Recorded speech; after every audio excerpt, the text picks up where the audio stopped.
मैं तुम्हें डरा नहीं रहा हूँ, पर एक बहुत अच्छी नीयत के साथ मैं तुम्हें दुनिया की सच्चाई समझाना चाहता हूँ कि जो भी सखियाँ, सहेलियाँ या भी जो भी मित्र आज तुम्हारे बहुत दिल के करीब है ना, वो भी तभी तक हैं जब तक उनका कुछ मतलब है और तुम उनके मन अनुसार और मतलब अनुसार काम आ रहे हो। ज़रा एक बार उनके विचार से अलग हटकर कुछ करके तो देखो, फिर भी उतनी घनिष्ठ मित्रता रह गई तो कहना। जबकि इतने समय से तुमको जानते हैं फिर भी लोग बदलने में, पलटने में ज़्यादा समय नहीं लगाते हैं।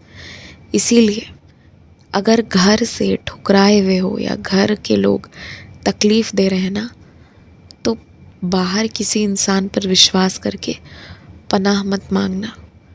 अगर घर के लोग के साथ तालमेल नहीं बैठ रहा है, इसका मतलब ये बिल्कुल नहीं होना चाहिए कि अब तुम बाहरी लोगों पर भरोसा करोगे। किसी पर मत करो। घर वाले पर नहीं कर सकते हो, कोई बात नहीं, बाहरी लोगों पर भी भरोसा मत करो। अब करना क्या है तुम्हें? कुछ नहीं।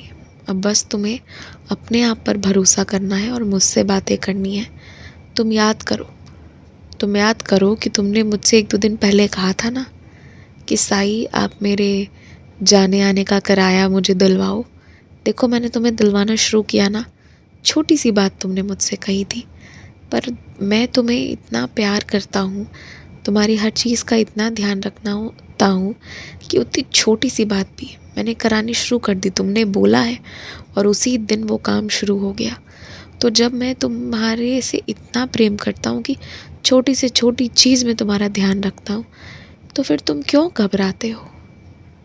अरे लोगों का क्या है, ना घर वाले तुम्हें बाहर भगा सकते हैं, ना बाहर वाले तुम्हें तंग कर सकते हैं, क्योंकि सबको अपना सम्मान प्यारा है और तुम सबके सम्मान से जुड़े हुए हो।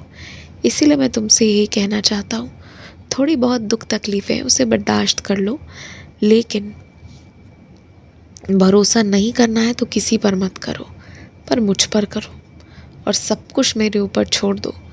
अपने जीवन को मेरे ऊपर रख कर फिर आगे बढ़ो और देखो जीवन कितना सरल और कितना सुंदर हो जाएगा। और आज ना मैं तुम्हें एक बहुत साधारण सी बात कह रहा हूँ जो तुम्हें पता है, लेकिन ये बहुत बड़ी बात है कि समय हमेशा एक जैसा नहीं रहता है। बहुत समय का काटा हुआ कष्ट, तुमने बहुत सालों से बहुत कष्ट, बहुत तकलीफ़ें झेली है और मुझे ये भी पता है कि तुम जिन लोगों के लिए सबसे ईमानदार रहे हो ना, आज वो लोग तुम्हें सबसे ज़्यादा नफ़रत करते हैं। पर तुम समझ लो कि समय एक जैसा नहीं रहेगा। समय तो तुम्हें अब यही सिखाना ही चाहता है कि अपना सोचो, सिर्फ अपना सोचो, अपनी भलाई में लग जाओ।